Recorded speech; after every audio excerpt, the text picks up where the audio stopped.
Welcome to Coffee with the County, the only podcast in Hernando County where you learn about coffee and all the local happenings in your community. Let's plug in and get connected with your local government. So today our guest is Dr. Bill Lester. Thank you for coming on our show. Thank you so much for having me. So Dr. Bill Lester, he's actually with UF IFAS Extension in Hernando County. For those of you guys who are not familiar with UF IFAS Extension that's in Hernando County, Dr. Bill, do you mind sharing a little bit more about what you guys do over there? Sure. Extension has been around since the time of Abraham Lincoln, and we're kind of the go-betweens between our land-grant university here in Florida, which is University of Florida, and the public. So we try to take the research findings from the university researchers and share them with individuals that it's going to benefit. So I work mostly with homeowners. I help people with their lawns, gardens. I work with homeowners associations and a lot of other things. No, that's great. Well, thank you so much for being on our show. Since this is Coffee with the County podcast, we brought our special coffee mugs. Mine says, do not, like donut, do not worry about it. And then you have your trusty handy dandy. Yes, I was going to bring a different coffee cup today, but I figured this is the one I use each and every day. It's the first cup I found that's actually an appropriate size for putting coffee in. All the other ones are so small. Yeah. So I can take this with me during the day and kind of keep going. Good old reliable. I love it. Exactly. So I'm going to share a little coffee fact. So did you know that bees love coffee? Bees are the main, which you might know this, so bees are the main pollinators of coffee plants. Caffeine makes bees more alert, and caffeinated bees are more efficient at gathering pollen and transporting it back to their hive.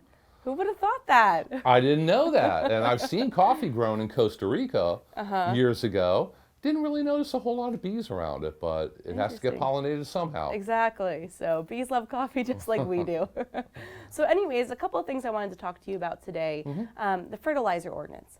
Yes. So Hernando County has a Fertilizer Ordinance where originally we had it just blocked off for a few months in the winter, but recently this past year in 2023, the commissioners voted to extend that time frame of blocking out the fertilizer, which is actually, I don't know if you want to talk more about it, but December 15th through March 15th, which is the winter time, and then the summertime, which is June 1st through September 30th. So can you share more about what this Fertilizer Ordinance is and one of the reasons why we have that in Hernando County?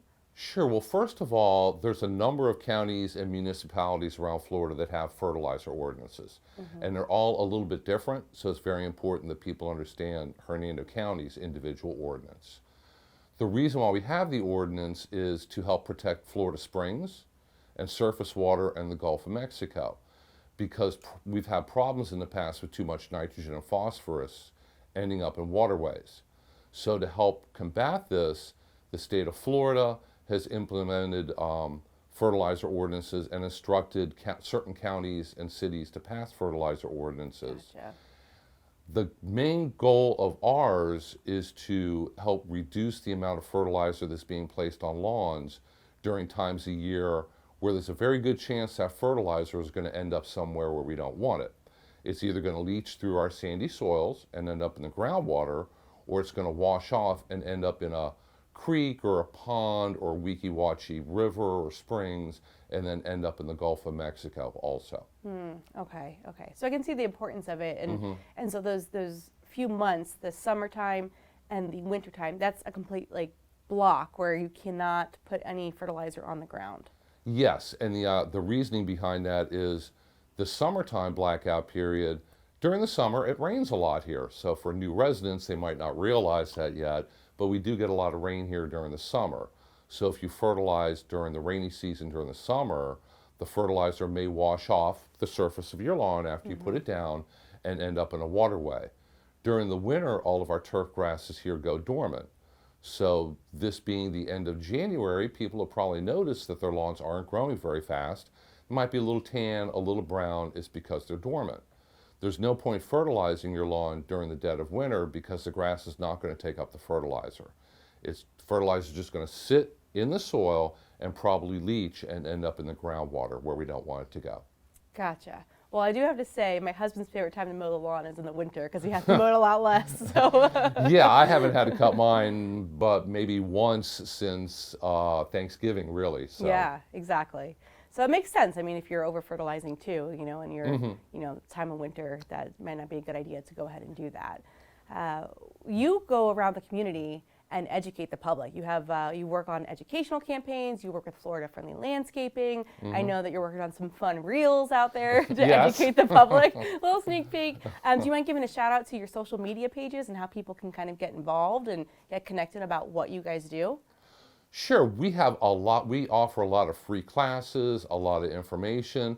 So for anybody who's on Facebook, if they go to our Facebook page, the short name is Hernando EXT. Okay. That's short for Hernando Extension.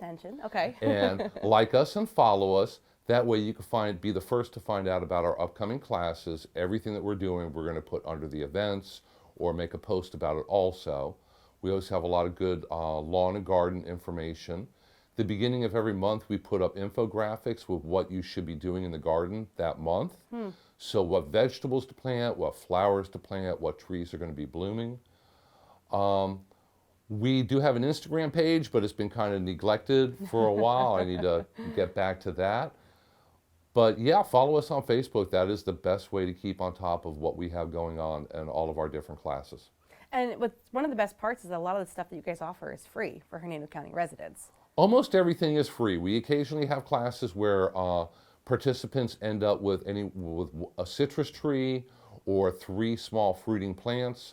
So we charge for that, but we're just charging to cover our costs. Oh my goodness, how cool is that though? To be able to take a class and learn about that and go home with that plant, you know what I mean? Exactly. We're going to have the first of our Growing Groceries series coming up in about a month. I'm going to be putting that up on Facebook in the coming week.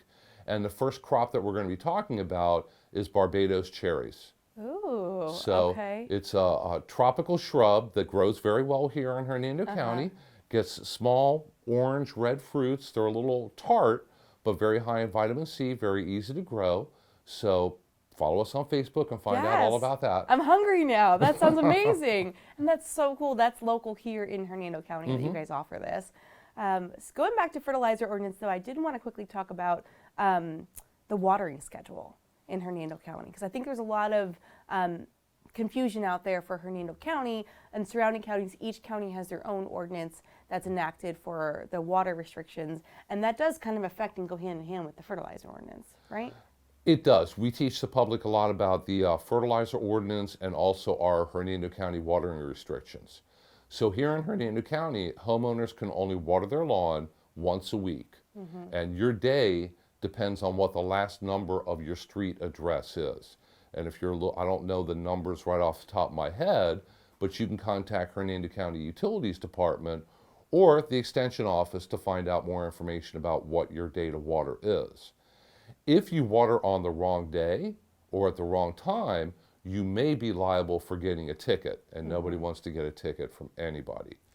Yes. So we work a lot with new homeowners, and the surprising thing is here in Hernando County, we have so many new people moving to the county, so much building going on, so many people from other states.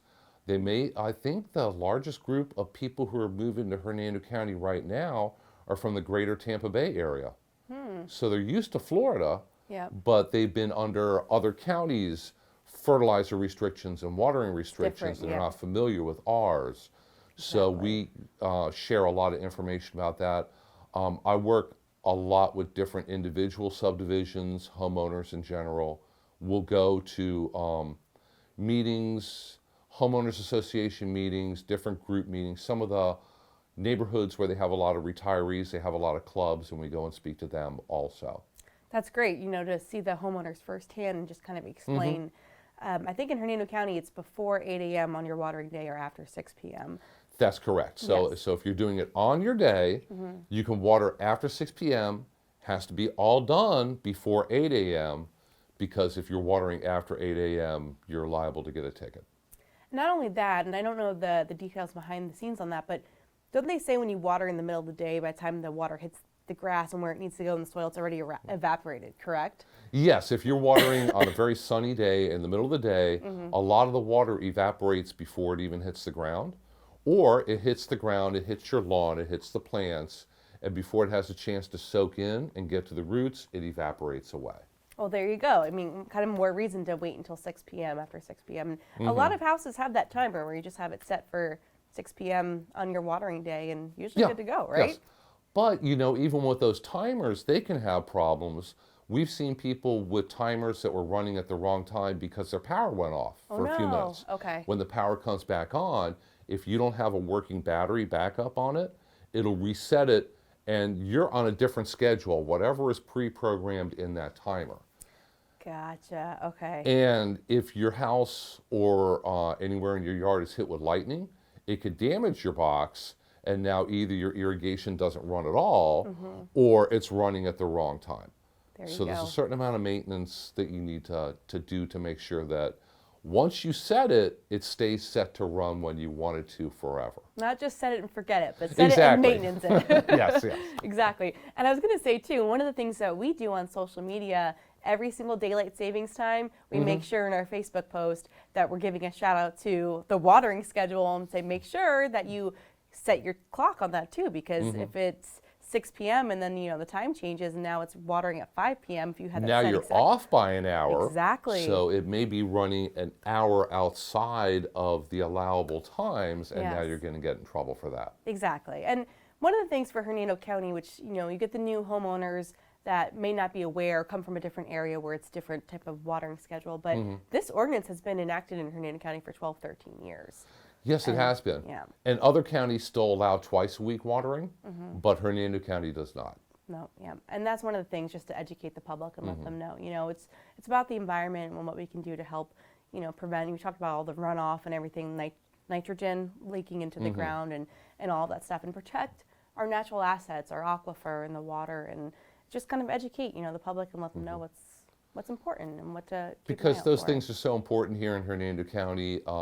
We have a lot of infrastructure geared towards tourism, and people want to come here and they want to enjoy the beautiful water and the fishing and bird watching and everything else we have to offer along the coast.